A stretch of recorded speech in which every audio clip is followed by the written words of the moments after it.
Assalamualaikum warahmatullahi wabarakatuh. Saya Yolanda Dwi Rahma dengan NIM 210864883 akan menjelaskan tentang resume pembelajaran filsafat. Yang pertama yaitu ruang lingkup filsafat olahraga dalam masyarakat. Dalam bidang filsafat, upaya untuk mengisi pikiran yang tidak atau belum dilakukan oleh orang lain biasanya upaya ini dilakukan dalam rangka mengisi ruang kosong agar mencapai kesempurnaan. Adapun yang selanjutnya yaitu sejarah filsafat Yunani kuno. Orang Yunani hidup pada abad ke-6 Masehi mempunyai sistem kepercayaan bahwa segala sesuatunya harus diterima sebagai sesuatu yang bersumber pada mitos atau dongeng-dongeng. Artinya, suatu kebenaran lewat akal pikir tidak berlaku. Yang berlaku hanya sesuatu kebenaran yang bersumber dari mitos atau dongeng-dongeng.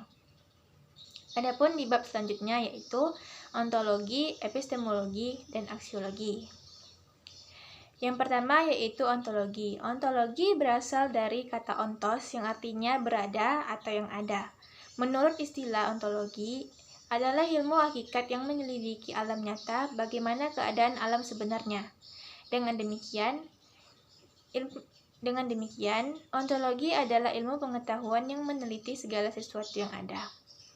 Ontologi adalah bagian yang paling umum dari filsafat, yang merupakan bagian dari metafisika yang sebagaimana salah satu dari bab filsafat.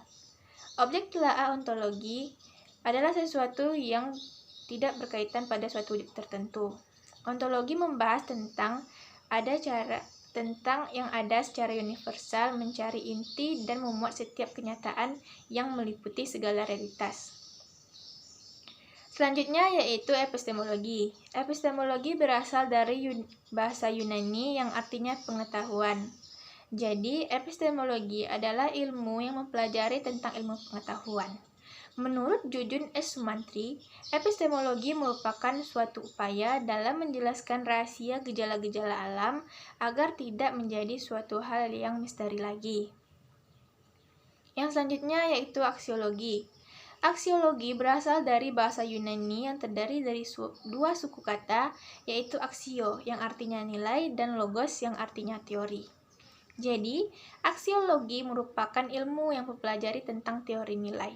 Menurut Jujun S. Sumantri, aksiologi merupakan suatu kajian tentang kegunaan pengetahuan yang telah kita peroleh. Baik, adapun di bab selanjutnya yaitu aliran-aliran filsafat. Yang pertama, rasionalisme. Rasionalisme adalah paham atau aliran yang berdasarkan rasio, ide-ide yang masuk akal, dan semua itu tidak bersumber dari sumber yang hakiki. Sebagai aliran yang mengutamakan rasio untuk memperoleh pengetahuan dan kebenaran, rasionalisme selalu mengemukakan akal sebagai faktor fundamental dalam memperoleh pengetahuan dan kebenaran. Menurut rasionalisme, pengalaman tidak dapat menguji kebenaran hukum sebab akibat. Karena kita tidak tahu hal yang tak terhingga terjadi sehingga pengalaman tidak dapat mengobservasi kebenarannya. Yang selanjutnya yaitu empirisme. Di mana empirisme merupakan hal yang menekankan bahwa pengalaman menjadi faktor dalam memperoleh pengetahuan dan memperkecil akal dalam memperoleh pengetahuan. Empirisme merupakan teori yang berpendapat bahwa pengetahuan diperoleh melalui panca indera seperti hidung, mulut, lidah, dan telinga. Jadi dapat disimpulkan bahwa kebenaran adalah sesuatu hal yang terjadi sesuai pada pengalaman manusia tersebut. Adapun yang selanjutnya yaitu konsep jiwa dan raga manusia. Tentang dewasa ini, jiwa, tubuh, atau sering pula diganti dengan raga atau badan, sudah menjadi kata-kata yang tidak asing, bahkan telah dipergunakan dalam percakapan sehari-hari.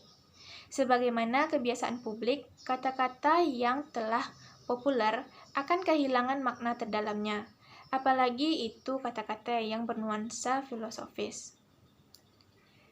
Dan materi yang selanjutnya yaitu filsafat pendidikan. Filsafat pendidikan yaitu meneliti observasi pelaksanaan pendidikan yang berkaitan dengan latar belakang, cara, hasil, dan karakteristik pendidikan, serta analisis struktur pendidikan dan kebenarannya. Selanjutnya yaitu pengertian play and game.